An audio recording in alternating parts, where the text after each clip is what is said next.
Hello everyone and welcome back to Whiskey Wednesday. Today we're talking about Aberlour. It's not a whiskey I've explored a lot in the past, especially not on this channel. I'm not actually too sure if Joe has before me. This is one of the new releases. It's called the Rare Cask, but its actual name is like the Cask Annam or the Cask Anime or the Cask A-name.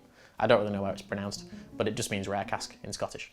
It's a 48% unchill filtered Aberlour. It's gone through 3 different types of barrels, 2 different types of bourbon, I'd imagine a refill and a first fill, and some sherry as well, which is very nice. I don't know the true ins and outs of the bottle. I think, I'm not too sure, but it might replace the 12 unchill filtered, because it's the same ABV and it's unchill filtered, and they taste quite similar. That's kind of all there is to say about it. I don't know loads about the bottle. Everything they want you to know is kind of on the labels. So it's been open for a while, this one. This isn't my bottle, this is just like a display one, but the one I bought in January, about halfway through it now. It's opened up and it's giving me some really interesting notes. So we'll just jump into smell, we'll jump into taste, we'll cut to the juicy stuff, as it were. So what's it smell like?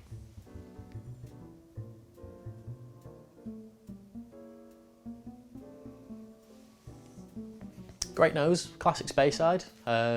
You can really separate the bourbon and the sherry. I'm getting some lovely kind of coconutty caramel notes from the bourbon casks, and then I'm getting some really nice kind of classic raisin, sultana, kind of dark chocolate coffee notes from all the sherry.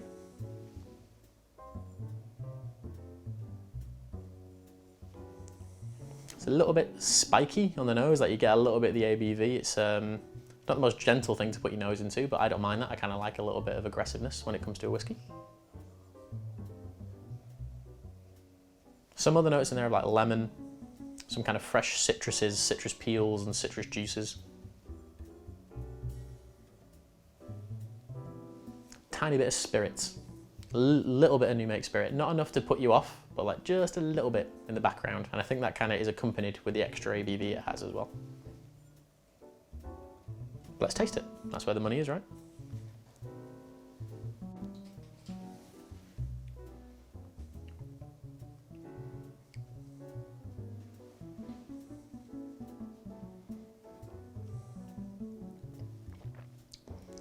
Some very unusual notes to it. Not things I would have expected to see. It comes through, and in a very nice way, as much more bitter than it does sweet. So I get like an apricot note. There's some really, really nice like coffee and dark chocolate notes in it. Really like heavily roasted, like espresso, mocha, chocolatey coffee notes. Quite a bit of orange, but again, it's bitter orange, like kind of old-fashioned cocktails and orange bitters. Very like orange skinny, you know, the pith of an orange. One more taste and then we'll kind of conclude.